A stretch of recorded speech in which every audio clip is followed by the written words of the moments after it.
Welcome to the Popcorn Talk Network, for the online broadcast network that features movie discussion, news, and interviews. Press 1. Popcorn Talk. We talk movies. From the Popcorn Talk Network, the online broadcast network for movie talk, we bring you on an expedition through the depths of the movie industry to discuss the amazing, terrible, and amazingly terrible movies based on video games. Our hosts' entire lives are dedicated to a single goal.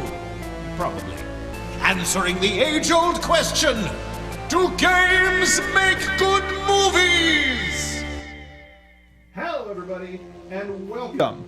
Welcome to Video Game Movie Anatomy. I am one of your hosts, the internet's Mark B. Donica, and today the B stands for Boll, as in Uwe Boll. Today we're going to be covering the movie Far Cry from 2008, and surprisingly not as bad as I was expecting. Of course, we do have Far Cry Primal coming out soon. Very highly anticipated game. The Far Cry series has been on a roll these past couple of years and iterations, but not here alone, never here alone. Wonderfully, I have my partner in crime here, Mrs. Stacey Shuttleworth. That's right. Hi, guys. I'm Stacey Shuttleworth.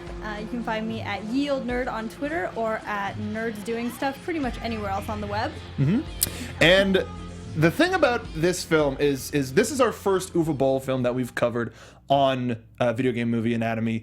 He has 7 or 8, and I was beyond afraid to get started with this. Fair. And so on Video Game Movie Anatomy, we dissect the film adaptations of some of our favorite interactive media. And with Far Cry, let's get the breakdown first. I actually changed it this time instead of putting it after we started talking about the movie. So in its simplest form, Far Cry is about an ex-Special Forces soldier turned boatman who is hired by a journalist to investigate a top-secret military base on a nearby island. Straightforward, seems pretty great. Yeah, classic action. However, when we have Uwe Boll at the helm, there are some things that start to go awry. And some things were done right, some things that weren't. We'll get to them, but we're going to start with what we call a speed run. Now, a speed run is essentially something you look at the back of a game. It's got a quick quote on the top with a little bit of a picture of an action right under it. So, for example, Mortal Kombat has a cheesy script, but nails the spirit of the game. Street Fighter's costume design, and that's the original Street Fighter, not Street Fighter: The Legend of Chun-Li, which you can watch our episode. That was our last episode 2 weeks ago. Street Fighter's costume designer was the only person who did their job on this film, actors and all. Just as an example. Stacey, do you have a speed run for this film? I do have a speed run for this film. Lay it on me. All right, so Far Cry is a far cry from a good movie, and despite pretty much following the plot of the video game, an even further cry from a solid adaptation of it. Interesting. Now, I would actually say that as an adaptation, it nails every basic idea of the original game. It does. I give it that. Which is weird. It does follow. I mean, you get from point A to point B exactly like you do in the game. Mm-hmm. But I feel like they changed a couple of really weird, random, like big things from the game. For almost no reason. We'll get to those points. For my speedrun, I put, in this far cry from what passes as a good movie, blood dragons would legitimize the insanity. And that's the movie I want to see. It's the Far Cry Blood Dragon movie. That was so good. Favorite one. It was really good. So fun. And I'm happy that became backwards compatible, or it's going to be backwards compatible on Xbox One because I never finished it. But I got through a lot of it, but I didn't finish it. It was a good time.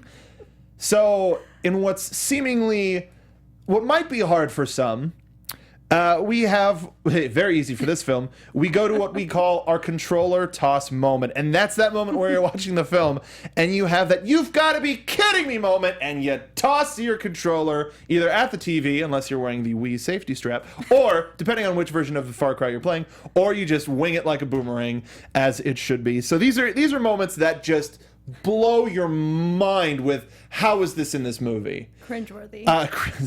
Cringeworthy. I have a couple. All right.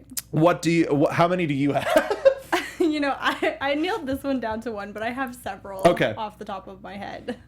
Okay, go ahead. Mainly just the sheer awkwardness of this movie. Okay, all right. I thought you were going to go for a specific scene. Oh, there are a few that are specifically awkward, but I think my first big controller toss moment, which is always the one that kind of sticks with me the most, is when Valerie and Jack have jumped into the Jeep and they're driving away, and she's fiddling with like the weapons in the back, and she picks up this harpoon gun and then magically shoots it up through the floor of the helicopter, which then picks them up in the air. And You know what? Take off over the water. That was an action moment where one of the other shows here on the Popcorn Talk Network, Action Movie Anatomy, which you should totally check out, especially because they're doing Mortal Kombat this week, and I'm beyond excited to talk about that movie again, and so are they. But that would be their that would be a moment where I would just go, fuck yeah, like just total like, okay, that was pretty cool. If maybe if the scene was shot with more excitement, or like the gun or the line from the harpoon flying up around the blades and making it explode, could have been really cool if it wasn't just so boring, just like woo. Well, no, without them landing in the water, they never would have had to take off all their clothes and have the most awkward sex scene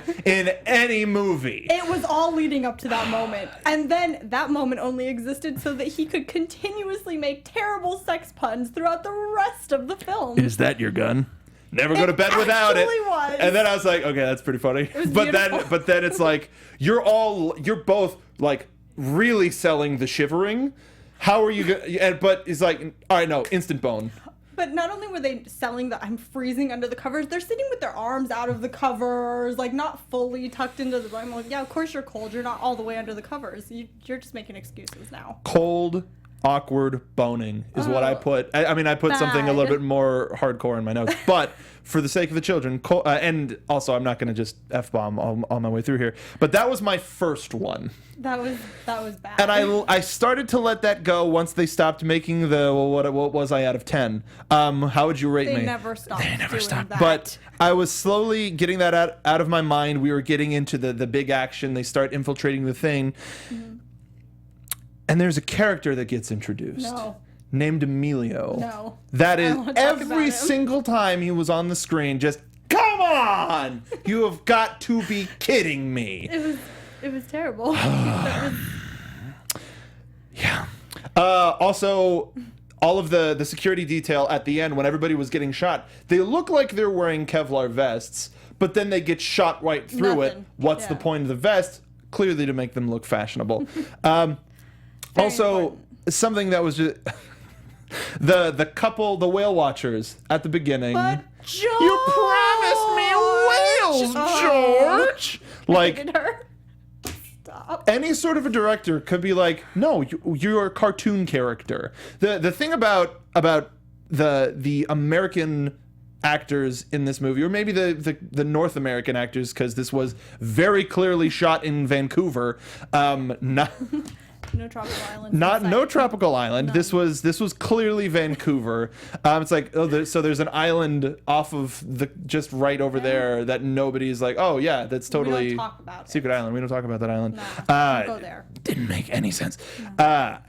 But all of the American performances were caricatures. Yes. And it's a bizarre choice unless you have a disdain for America. Not to accuse Uwe Boll of anything like that, but it was very much how an American director would treat a foreign character where it's like, oh, let's give you a stereotype. Super exaggerated, very over the top. And that's irresponsible for any filmmaker, because you want I mean, again, this is technically a Canadian franchise, a French-Canadian franchise. You have to be accessible to all peoples. So that was something with Emilio as well as with the whale watchers, where I was just like, just stop.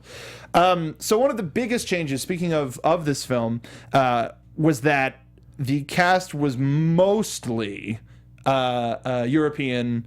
Our star, who plays Jack Carver, who in the game is an ex-American, like Secret Service, like a company that you're not supposed to hear of, like specially trained type, is played by Til Schweiger, possibly one of the most German names aside from Schwarzenegger, that even though that's Austrian, whatever, names that you could get for. So they changed his backstory to make him a German special forces type of guy. What did you think of his portrayal of Jack Carver? I liked it when he talked, to be quite honest. Yeah? I did. I mean, there was very little emotion in any places really, but I just liked it when he talked. It kind of saved the movie. Interesting. So, like, he came off as very charming, but a couple of the times I was getting the sense that he was performing the dialogue as if he was speaking in German. So he was hitting all of the beats that he would if he was saying the words in German, but he was saying them in English. But it was an interesting rhythmic pattern. Yeah, that he used. It was interesting to pay attention to, but for some of the heavier dialogue or some of the serious dialogue, it came off as this dude just doesn't care. Yep. So a little bit of an issue, but he does. So for anybody who went, why do I know that guy? Til Schweiger played Stieglitz in Inglourious Bastards, who was one of the coolest characters out of that movie. And this, I think, was a great take for him. Overall? Yeah, overall. It was good. There were a couple of things that, as a director, if it was an English as a first language director who could have been like, okay, adjust your beats here, here, and here, probably would have got a little bit stronger of a performance, but his instincts were very good. Yes. Very much liked him. I agree, yes. Emmanuel Vaugier, didn't figure out, or Vaugier, who played Valerie Cardinal, our intrepid reporter, trying to figure out what was going on in this secret government organization. What did you find about her performance? Was she all that intrepid? Fair play. I mean, I think she entered kind of as this potentially strong, cool character, and then she was just reduced so much to this sex joke throughout the entire rest of the movie. She started off strong and really like, no, I'm gonna not gonna leave here no matter what, which was immediately undercut by, you don't know how grenades work? It's a grenade. Yeah. I mean, we may be like, it's American culture. We know what grenades are because we see it so often. But as a reporter, you never learn what a grenade is for. She would be familiar with it at the very least. Very bizarre. Very least. And then the awkward, cold boning. It was downhill from that point. It really was for her. Yeah, that was the end of any, potential anything she had to offer to. And it was unfortunate because there was some good potential there. We did get somewhat of a consistent, strong female character from Natalia Avalon, who played Katya Chernov, who was good to stab dudes, kill them, shoot them in the head. No nonsense. Could not peg down what her accent was, or sometimes what she was saying, which was unfortunate. Right.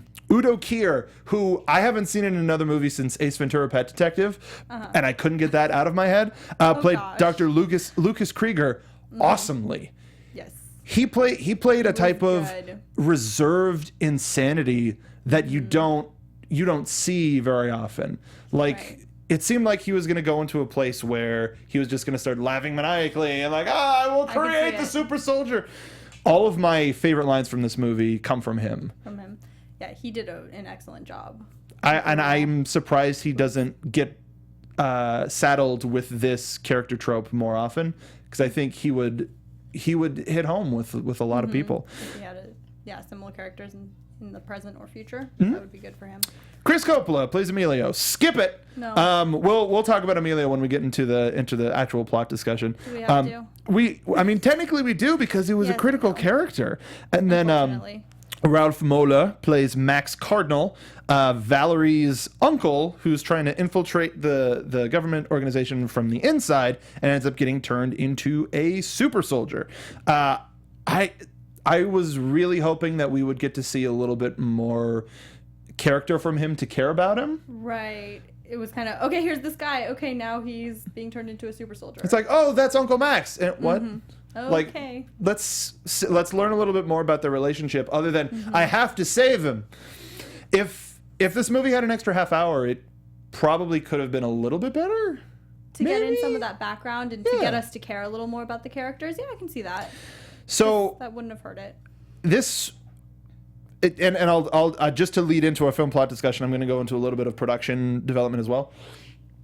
Supposedly, there's a rumor that since Uwe Boll has been so connected to the video game world for making video game movies, he bought the rights to make a Far Cry movie before they announced that the game was out. Right, that's what I had heard. Which is interesting, because the game came out in 2004, and the movie came out in 2008.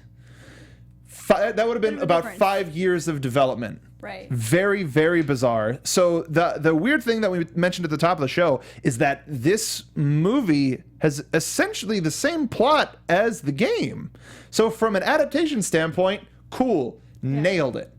But starting from the top, we see that Jack's kind of a disillusioned ex-military guy who just kind of drives a boat for a living so that he can hang out and drink all day. With the minor plot point of he makes all of the people that he drives around cook because he can't cook, supposedly. Which was very important too. It turned into a very important plot point, unfortunately. It did. And he gets embroiled, and he happens to know Max back from the German Special Forces, and that's what gets him a little bit more involved than I'm just driving the boat, lady. And this concept, the film concept hits home as a classic tropey 80s movie. Right. It should have worked. It hits all of the tropes. It has everything that you could want from this cheesy action film. Super soldiers, like a secret, like gene splicing, like all sorts of like, oh, this could have been if this came out in the 80s, it probably would have been like an underground classic, like a cult classic. Okay. Yeah, didn't expect. Well, no, really, too because much more from it. Yeah. Because like for all of the things that we make fun of it for, it's some of those things that older movies sometimes get celebrated for, where it's like, look what they did. Well, because it would have been new and exciting then. Yeah, in it's like, ways that holy it crap. Wasn't in 2008. No, to the point where man, this would have been really cool in the 80s. But the fact that this is a 2008 movie kind of destroys the credibility of it. One of the biggest problems that I had with it is in some of the bigger action scenes, half of the guns were ADR'd and sound affected, and it was like, oh, those are guns, and the other half weren't. They were so clearly props. All of their on-set audio wasn't properly corrected, which pulls you out from a production standpoint. And it may just be because we're a little bit more plugged into the technical side of these movies, we maybe don't get as... It's a lot easier for me to get taken out because I go, oh, you could have fixed that ADR. Oh, that's a little too tinny. Oh, there's this, that, the other thing. But it hasn't ruined movies for me because there's still plenty of F moments in this movie. Okay. Just super, super awesome moments. For what little of a plot there was, what were some of your highlights? For the plot? Yeah. Like the story. Well, I like the super soldier kind of struggle, the kind of evil mad scientist trying to achieve greatness. You know, as he said, he was trying to speed up evolution, and it's a good line. It's a good concept. Yeah, it's kind of a classic. Like, okay, this is going to be fun because there's going to be that pushback, which is what we kind of ran into. So I liked that plot aspect of it. I thought that was a fun concept to go off of. Was any of the violence a hindrance for you? So, like, it was a little gory. Like the surgical stuff. Okay, the surgical stuff a little bit. But as far as the fighting goes, a lot of the times someone would get shot, and I'd have to take a second to try and figure out where they were shot because I don't think it was all that gory at all. I mean, honestly, the most gory point, like, people were talking about it being rated R and how it was such a big deal when it came out. The goriest point for me was when Chernov slit Parker's throat. Yeah. At the end. I think that was the biggest, most dramatic gore scene. But even that was so B-movie. Yes. But realistic. Yes. Because sometimes you see people like hit the knife and then just be like, oh God, and then it's like 1 drip, 2 drip, 3, as opposed to like, no, you got the aortic valve. Just go. Your neck is gone. Yeah. Talked a little bit too much after that for my taste, but can't win them all. Did you find any of the people running the facility as legitimate threats?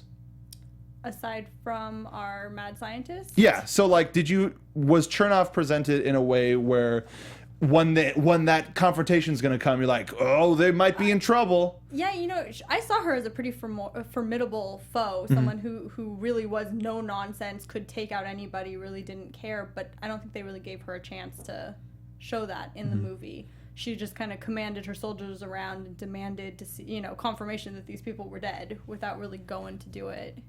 As a commander, it worked.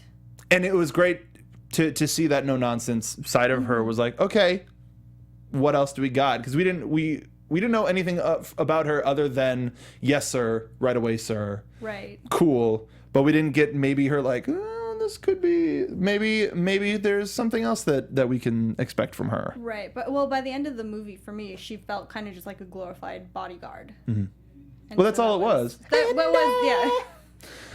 I've been doing that a little bit too much lately. I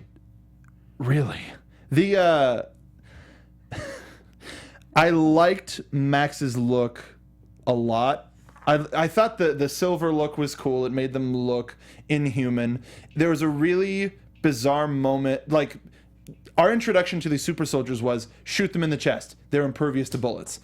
And then once they all get released, it's that, but it's then, they're all wearing vests. Mm-hmm. No, I want to see the effect for where people shoot them and the bullets pop off. See, but that would be a little bit expensive. That would be expensive, so we're not going to do that. Wasting all this body armor on these super soldiers. Why? So, like, there was when Max... when you find out that Max is actually on their side and he just throws one dude around like a flippin' rag doll, I was just like, this is the coolest thing. Yeah. Someone rip him in half. Just rip him in half or something. A little violent tinge at that point. Yeah, and even when they're like, shoot them in the eye or in the mouth, or when he just totally snaps Chernov's neck, just like, holy crap. Yeah. But that's all violence that's appropriate for the type of movie that they're presenting. And like, ultimately, it's the intangibles. It's the stuff in between that pulls you out, or a line read here, or a couple of things here and there that prevented this from really being that cult classics standard. And let's just talk about him. There was no reason for Emilio to be in this movie other than to be the cook at the end. I mean, yeah, convenient boat, and then or to give him the boat. Right, somehow he becomes ingrained in this movie. Why? Who knows? I mean, I saved you from choking. Now you're my best friend. No, kill him. Just let him throw him off the boat. Yeah, let him get eaten by these sharks. Just like, now that we're done, hey, thanks for the boat. Done. Throw him off. Every single line that came out of Chris Coppola playing Emilio's mouth was overacted, unnecessary, and insulting to the American culture. The fact that in a 2008 movie, we have a guy he was a cartoon, who is in love with the sandwich, who's the comedic fat guy, which is a trope that we haven't seen in years in good movies, I should say. It wasn't even a good comedic sidekick, like, just nothing. There was... If you want a comedic sidekick, fine. You have to match the tone that everybody else is going for. And it was, while it's a little bit disjarring when Schweiger, with his pronunciation, says things a little bit weird, like the whole awkward cold boning. ACB, hashtag awkward cold boning. Make sure to tweet at him. With that scene, just as sort of something that stands out of, what are you saying? How are you saying it? You have to be a little bit more mindful of your performance. Emilio Chris Coppola throws it out the window. And I mean, I almost feel like they tried to go for that comedy sense to make him fit a little bit more, especially with all of the quips that Jack would make throughout. But his tone was always a little bit more serious, always a little more on par with an action film. Whereas Emilio was just gone. Yeah, no. Off the board. Jack Carver was a prototypical action hero with a couple of one-liners here and there. He was smarmy, throwing the finger. One of my favorite lines came from him near the end of the movie, which is very simple but very action hero-y. But Emilio takes all of that, like, not even like Tom Arnold is I consider a serious actor and does serious roles compared to this. when it comes to comedic sidekicks, he bizarrely over the top for no reason, and Uwe Boll should have reined him in. Okay, Fortunately not. yeah. So there were a lot of cool moments in this movie that kind of made me close the oven and turn it off. But this, like, and I'm also, admittedly, we're not huge fans of the Far Cry series. We recognize how popular it is, and back when it was the only rated M game on the Wii, I played it because it was like, I get to play guns on the Wii? Awesome. Amazing. So yeah, we have a bit of a history with the series where there's definitely a better story in Far Cry 3, Far Cry 4, Blood Dragon, Primal, and we'll get to those. And also Ubisoft is a lot better with their properties now.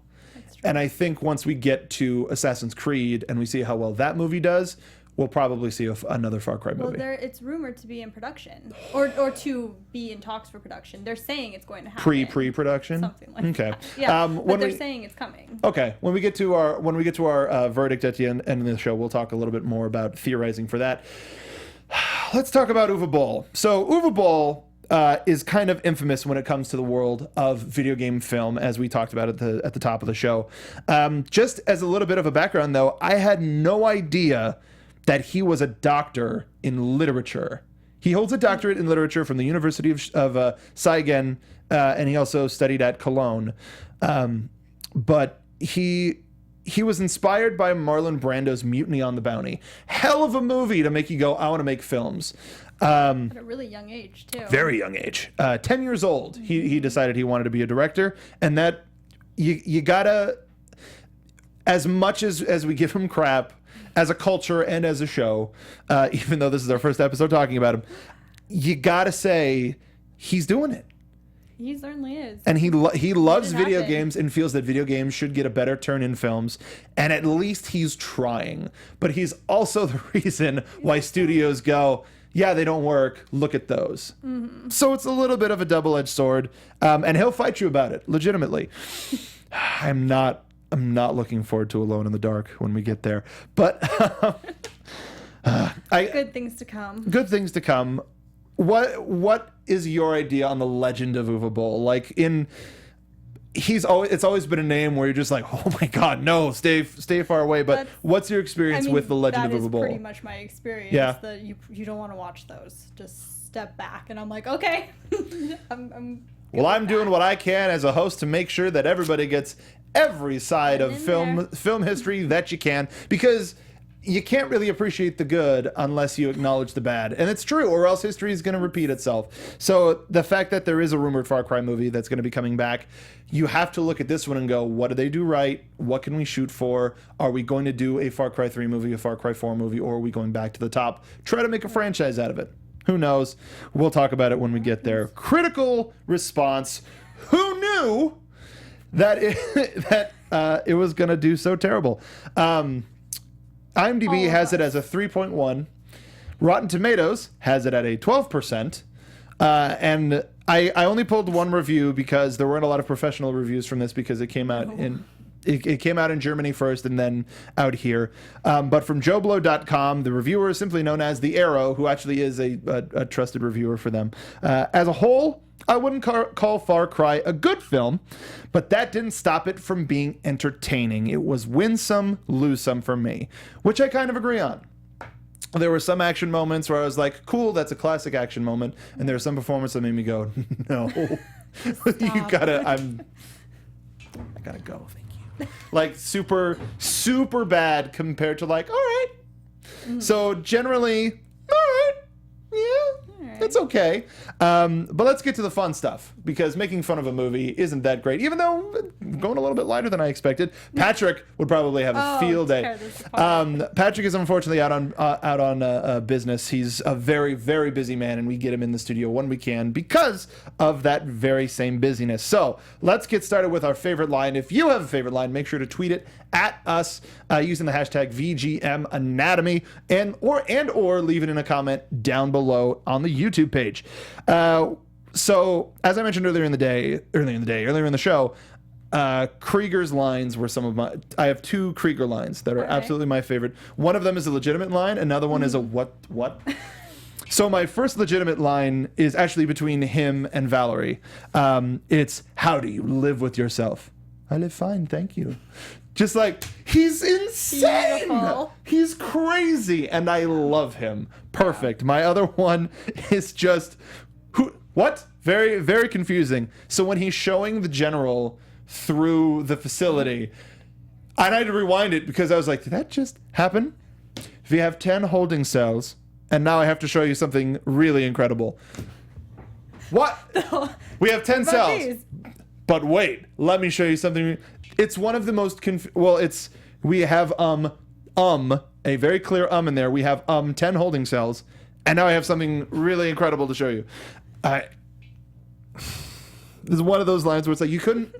Who's your script supervisor? Let's clean that up a bit. It's like, because it was a tracking shot, it was a longer tracking shot. It's like, okay, no, we just have one take on this. Because we rented the dolly for a day. We're trying to get all of our shots in. If we have time to get more, we'll go back. Why not? So yeah, those were 2 of my favorites. I have another one, but I want to let you go first. Okay, well, I'm gonna go with my ridiculous one. Please do. This is the one that's just like, oh god, this is an Emilio line.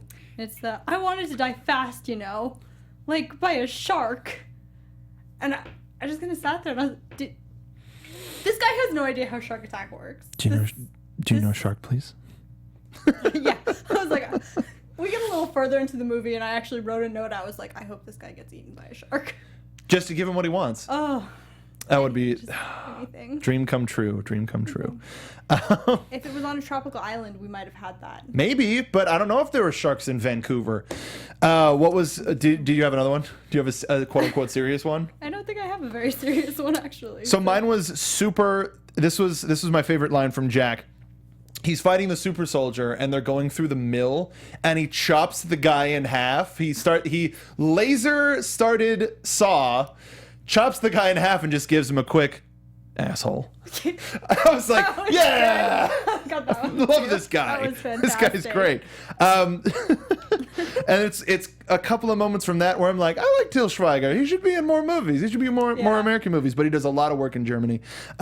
So, speaking of how this movie is cast, we're gonna recast this movie. If we got our blockbuster version of Far Cry, and we're gonna be recasting Jack, Valerie, Krieger, Emilio, and Max. So if you want to leave your casting, again, tweet at us with VGM Anatomy, or leave a comment down below on YouTube. Let's start. Why don't we start from the bottom? Let's start with Max. All right. Who do you have for Max? So Max ended up settling on Viggo Mortensen. Really? Mm-hmm. Interesting. So that would definitely be like gravitas and like, holy crap, this dude's gonna be so. Oh, okay. If you really want to stick, I like that. I just went with size. I went with pure size. If this is supposed to be like the proto super soldier, we got to go with Hafthor Julius Bjornsson, the Mountain from Game of Thrones. Like, he's a young guy, but he looks a lot older. That's funny because I considered the Hound. Really? He played the Hound for a while. Interesting. Mm-hmm. Yeah, I could see that too. But that's much better. But just, it's literally a mountain of a man who, terrifying. If you see him coming at our protagonist, you're like, bye. They gone dead. Such dead. Yeah. But I like Viggo. That's interesting in a different more way. Uncle-y kind of. Yeah, a little bit more uncle. If they had an actual relationship, But you can also know that he's like, that's Viggo. He's a badass. Like, no matter what, even take it out. Just take the shot of him in Lord of the Rings with the hood on and the pipe, but move it into like a modern bar. If you put that in any Viggo Mortensen movie, you'd be like, okay, be careful of that Strider guy. What about Emilio? So watching the movie, there was only one other character I could think of that was nearly as just totally off-kilter, ridiculous, comedic, and that's Wayne Knight from Jurassic Park. Weird! Because, in all of the reviews that I saw from this movie, everybody's like, and this Wayne Knight knockoff. Really? But I gotta go more modern. Okay. I gotta go younger. I gotta go Josh Gad. Oh, that's a good one. Because Wayne Knight, because of his experience with Jurassic Park, and Newman, has one of those irredeemable, fans already have it in his head like, I don't like him. Like, instantly. Wow. Okay, so you want to make him a little more likable? Make him a little bit more Okay, likable. So you put Josh Gad in there. That helps. I mean, with Frozen and some would even say Pixels, which No. I don't want to do, but we might on a drunken Sunday. Okay, that might make it acceptable. If we Otherwise, I'm out do of like a town. Let's Drink or something where we do a Let's Drink watch along, take a shot every time we just die inside. We'll be drunk within 5 minutes. But Gad has the appeal and also a thing where he has it where you can see him in the movie and go, he's either going to be really annoying or really charming. Right. And maybe he could ride the line. Yeah, he can be annoying enough, but also keep you from not wanting him to get eaten by a shark. Exactly. Like, I don't can want to see see that. Josh That's- Gad. I hear Olaf too much. I don't want Olaf to be eaten by a shark. Okay, You got to use that's that to your advantage. Super good one. I like Okay. Kriega, our evil scientist. Who do you want to see? Krieger. I put Malcolm McDowell. I like that a lot. That's really cool. I went with Christoph Waltz because he plays the reserve. They both play the reserve crazy really well. Ooh, I like McDowell. I like that a lot. But I also put, if we're going super wacky, Okay. Schwarzenegger. I considered him Yeah? for a hot second. Because But yeah. I would, but that would be a thing where I would want him to do the experiment on himself. Yeah, the powered up. If they went more down that line. But that would be more game. video gamey, where it's like, I tried the perfect formula on myself first, and then we're getting into Metal Gear Revengeance territory. But I think McDonald wins. Malcolm McDowell, excuse me. McDonald. What? Brain. Sorry. I like that a lot. Wow, that's really cool. I want to see this movie so far. Valerie, our intrepid reporter.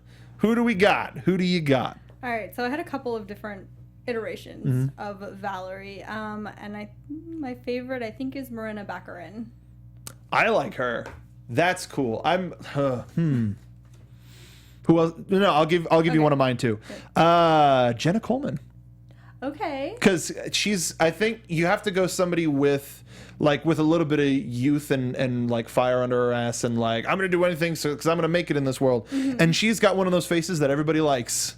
And she's a really, really fun actress, and I think she could make the jump to a movie like this. It wouldn't be too far of a reach for her. Who else you got? Okay, so along that kind of same line, Kat Dennings was another one. I like that a lot too.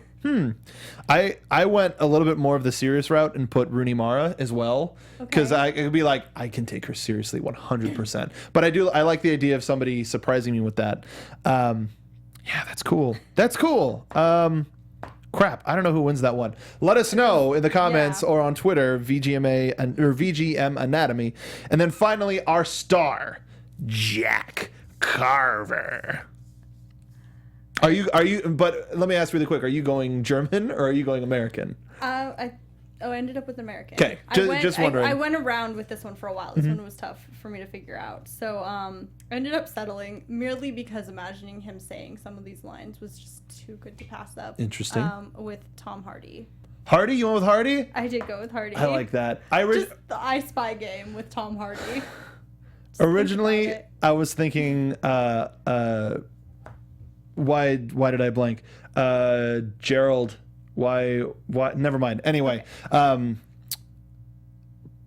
I went with The Rock, Dwayne Johnson, because everybody will like him not? instantly. True. Everybody will like him instantly, and he can do the badass stuff.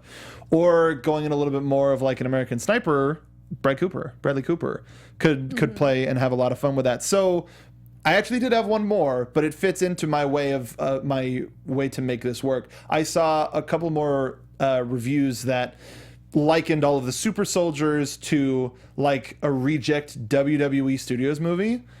You could do a WWE Films could take this and put somebody like there's a wrestler that they have on there named Dean Ambrose. He did a movie recently called 12 Rounds. That's really cool. He's a cop in a corrupt police station. There's a lockdown and he's only got 12 rounds in his gun and he has to save the day. It's really cool. All right. But I think the schmaltziness of the story and the access that WWE has to burly dudes, they're just like, here, take a break off of Raw and then just here be a super soldier for a day, could be fun. And I think that could be a way to do it. So before we get to our verdict, there are rumors that because of Assassin's Creed, there's going to be a Far Cry movie, and Far Cry has been doing insanely well at the box office, at the GameStop.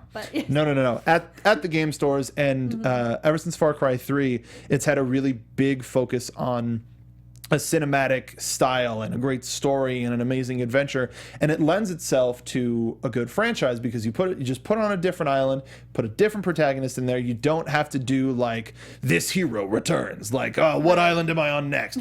So you can make it an anthology series. What would you want to see from a Far Cry movie, from a newer Far Cry movie?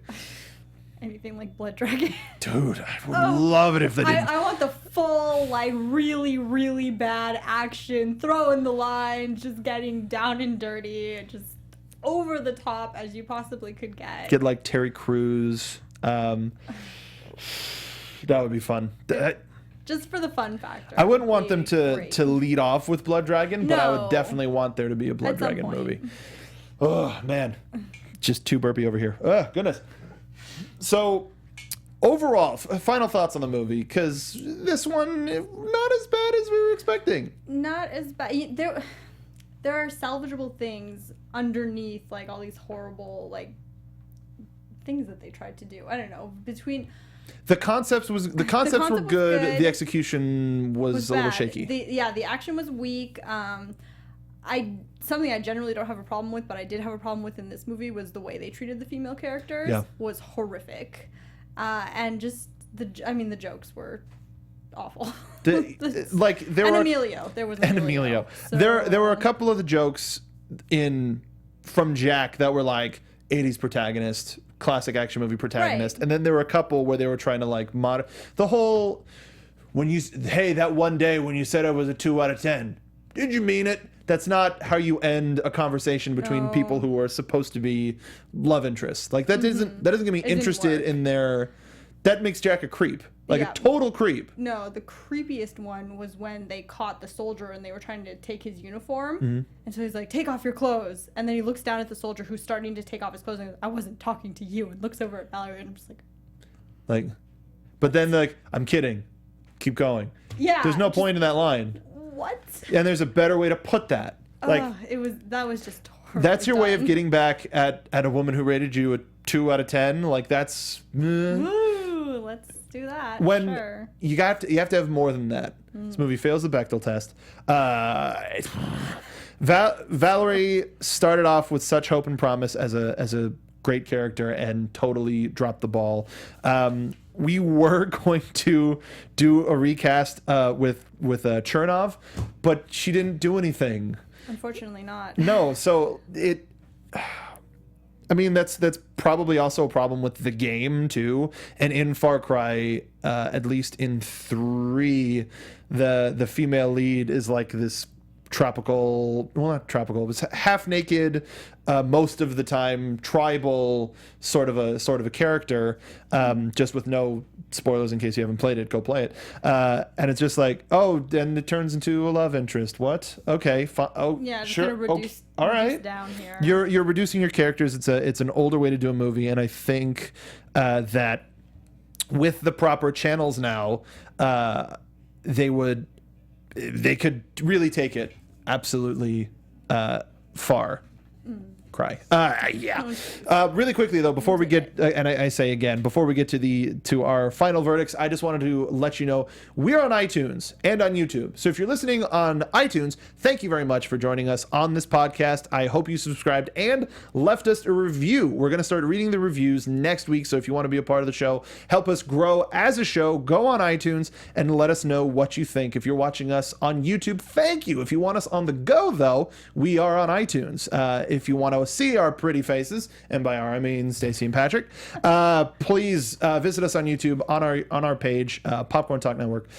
We have a lot of great podcasts: Action Movie Anatomy of a Movie, which is just sort of our general movie review show. Action Movie Anatomy talks about action movies. Who knew? Jedi Alliance, DC Movie News, Marvel Movie News, Disney Movie News, Otaku Movie Anatomy, which actually. It was funny. We did Street Fighter Legend of Chun-Li, and then this past week, to celebrate Street Fighter V, they did Street Fighter 2, the animated movie, which a lot of people went, why didn't you do the good one? And I went, you know what? We're suffering for you. So if you want to see their review of Street Fighter 2, they actually had Kyle Hebert in here. The voice of Ryu was in the studio. Yeah, he's a cool dude too. Slash cool. Adult Gohan, and just endless credits. Go check that out. Popcorn Talk, Otaku Movie Anatomy. We really love doing the show, despite we joke a lot on Twitter about we have to why this movie. But it's a lot of fun. We try to keep it as positive as we can. We truly do.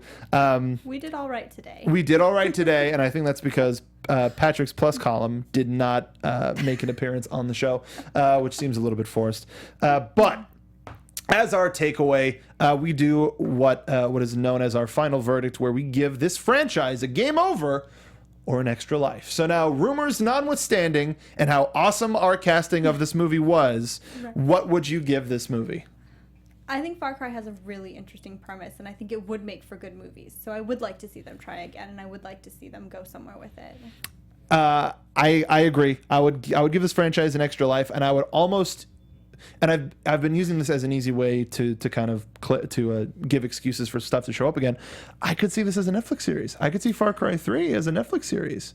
That could be really cool. Because with more ongoing, with story video games, you do have the 6 to 8 to 10 hour easily gameplay. Just do the whole thing, do the whole story. Don't try to truncate it down, or do. Who cares? Right. It's money. People are going to go and see this film. So yeah, that's 2 extra lives. Don't know how Patrick would put it. He would probably say game over. But yeah, I actually like this movie a lot more than I thought I would.